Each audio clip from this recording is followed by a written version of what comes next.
who has refused to respond to summons issued by the Senate. Mr. Speaker, even in the most advanced democracies, you can never, Senator of Isiolo, refuse to respond to summons of a House, more so a Senate. If you look at history, Mr. Speaker, you know what brought down President Richard Nixon. He was given summons by the Senate that was looking into his impeachment.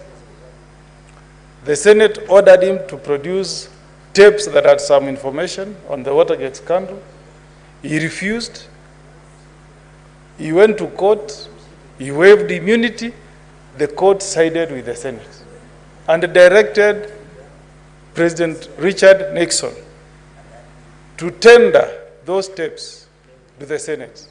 And it's the incriminating evidence that was in those tapes that made Richard Nixon to resign. So if a president of a superpower like United States of America can respect summons issued by an equivalent House, Senate of the US, what about this guy called Governor Guyo? I mean, we must rain down on this character. Mr. Speaker, we cannot accept the power, the authority of this House to be whittled down. We cannot accept. Senator Cherargei is a lawyer, you know it. In fact, if you read the American Constitution, they don't have the kind of powers that we have as the Senate of the Republic of Kenya. The Constitution does not mention that the Senate of the US is like a high court, like the way ours mentions. So if need be, this is a guy that should be arrested and be brought here by none other than the commissioner. Because, Mr. Speaker, when you summon a governor, it's not a play game. You want to see some documents, the information you want to see, their records.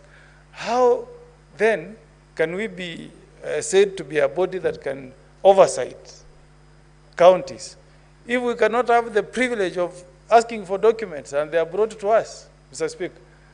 I'm speaking with a lot of pain, Mr. Speaker, because this should not happen in a democracy, more so with a very progressive constitution like the one we have. I hope we are going to go a little bit further and even summon the Commissioner of Police to appear here and tell us why he cannot arrest this governor and bring him before this House. We must show, Mr. Speaker, that we have teeth. We are not a toothless bulldog.